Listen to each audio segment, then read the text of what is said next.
Dear brothers, may I ask you to have your seat? We are going to start our program very soon, inshallah.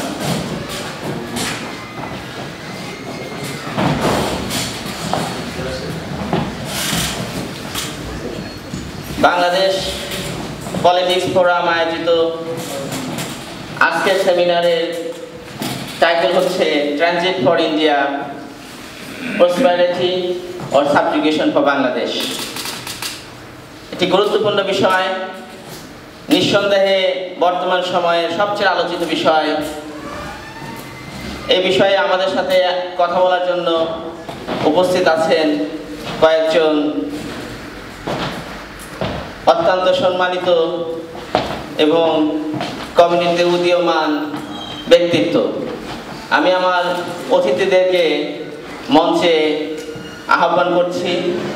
আমি প্রথমে মঞ্চে আমন্ত্রণ জানাবো Bangladesh student অ্যাসোসিয়েশনের president জনাব শরীফ হায়দারকে।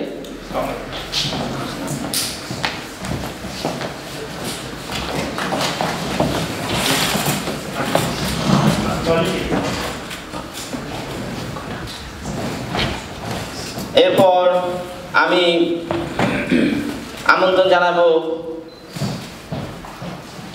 কমিউনিটিতে একজন উদীয়মান সলিসিটর, হিস্টোরিয়ান এবং পলিটিক্যাল অ্যাক্টিভিস্ট জনাব ওয়াকিল আহমেদ। জনাব ওয়াকিল আহমেদ, আপনি আপনার আসন গ্রহণ করুন।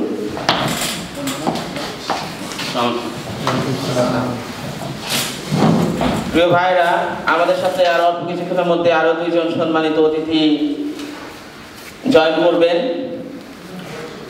বাংলাদেশ পলিটিক্স ফোরামের পক্ষ থেকে আমি আপনাদের সবাইকে অভিনন্দন জানাচ্ছি আজকের এই সন্ধ্যায় আমাদের সাথে যোগ দেওয়ার জন্য।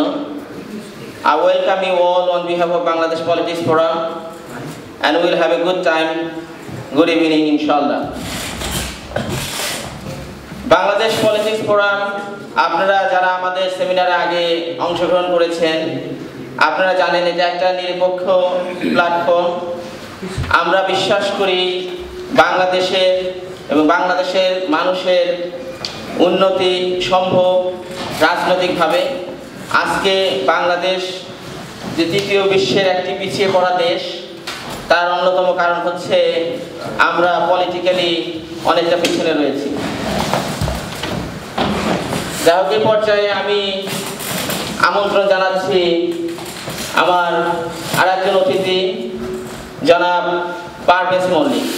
জনাব পারভেজ মল্লিক উনি জাতীয়তাবাদী স্বেচ্ছাসেবক দলের আন্তর্জাতিক বিষয়ক সম্পাদক এবং উনি প্রাক্তন জাতীয়তাবাদী দল ছাত্র দলের সভাপতি জাহাঙ্গীরনগর বিশ্ববিদ্যালয়।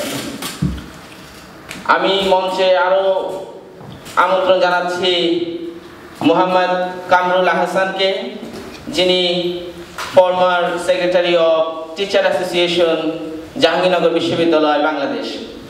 জনাব কামরুল আহসান, আপনি আপনার আসন গ্রহণ করুন।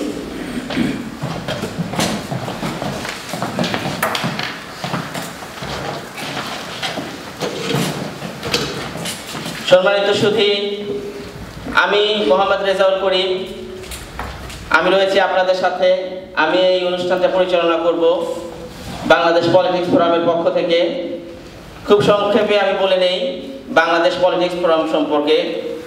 বাংলাদেশ পলিটিক্স ফোরাম বিশ্বাস করে রাজনৈতিক সচেতনতার মধ্যে দিয়ে বাংলাদেশের এবং গণমানুষের ভাগ্যের পরিবর্তন করা সম্ভব। বাংলাদেশ পলিটিক্স ফোরাম তাই জাতীয় গুরুত্বপূর্ণ বিষয়ে বিভিন্ন সময়ে সেমিনার অর্গানাইজ করে থাকে। আপনারা যারা আগে আমাদের সেমিনারে এসেছেন আপনারা জানেন আমরা এখানে একটি নিরপেক্ষ দৃষ্টিকোণ থেকে আলোচনা করি এবং বাংলাদেশের বিভিন্ন রাজনৈতিক দল কিংবা যে সমস্ত একাডেমিক ওপিনিয়নগুলো রয়েছে সেগুলো আমরা আপনাদের সামনে তুলে ধরার চেষ্টা করি, যাতে মানুষ সচেতনভাবে একটি সঠিক সিদ্ধান্ত নিতে পারে। রাজনৈতিকভাবে সচেতন জাতি একটি শক্তিশালী জাতি আমরা বিশ্বাস করি। যাই হোক, আমাদের আজকের যে বিষয় ট্রানজিট এটা বাংলাদেশের জন্য সাফল্য বয়ে আনবে নাকি আমাদেরকে আরো পদানত করবে, আমাদেরকে আরো পরাধীন করবে, সে বিষয়ে আমরা আমাদের সম্মানিত অতিথিদের কাছ থেকে শুনব। এটা অত্যন্ত একটি গুরুত্বপূর্ণ বিষয়। বাংলাদেশ স্বাধীন হবার পর থেকে ভারতের সাথে যে বৃহৎ প্রতিবেশী আমাদের, এবং আমাদেরকে মূলত চারদিক থেকে ঘিরে রেখেছে, এই বৃহৎ প্রতিবেশীর সাথে আমাদের সম্পর্ক কেমন হবে সেটা নিয়ে বিতর্ক রয়েছে। সম্প্রতি বর্তমান সরকার ভারতকে আনুষ্ঠানিকভাবে ট্রানজিট দেওয়ার বিষয়টা যখন তুলে নিয়ে আসে আলোচনায়, তখন বিষয়টি মিডিয়াতে, একাডেমিক লেভেলে এবং রাজনৈতিক ব্যক্তিত্বের মধ্যে অনেক একটা আলোচনার বিষয়ে পরিণত হয়। আমরা আশা করি আজকের সেমিনারের মধ্যে দিয়ে আমরা এই বিষয়ে আরো ব্যাপকভাবে অবগত হব এবং সাধারণ মানুষের মধ্যে একটি সচেতনতা সৃষ্টি হবে। যাই হোক, আমি কথা বাড়াবো না, আমি অনুষ্ঠানের ফরম্যাটটা বলে নেই। আমাদের স্পিকাররা তারা প্রথমে একটি তাদের সংক্ষিপ্ত বক্তব্যের মধ্যে দিয়ে তাদের ওপিনিয়ন তুলে ধরবেন। এরপরে দ্বিতীয় পর্বে আমরা যাব আপনাদের কাছে এবং আপনাদের মতামত শুনবো, এবং আপনাদের কোনো প্রশ্ন থাকলে সেটাও আপনারা তুলে ধরতে পারবেন। আমি প্রথমে শুরু করছি জনাব কামরুল হাসানকে দিয়ে। জনাব কামরুল হাসান, আপনি যদি 7 মিনিটের মধ্যে এই বিষয়ে আপনার ওপিনিয়ন থেকে তুলে ধরেন, কেননা আমাদের যেহেতু শুরু করতে একটু দেরি হয়ে গেছে, আমাদের সময়ের ব্যাপারে একটু স্ট্রিক্ট হতে হবে।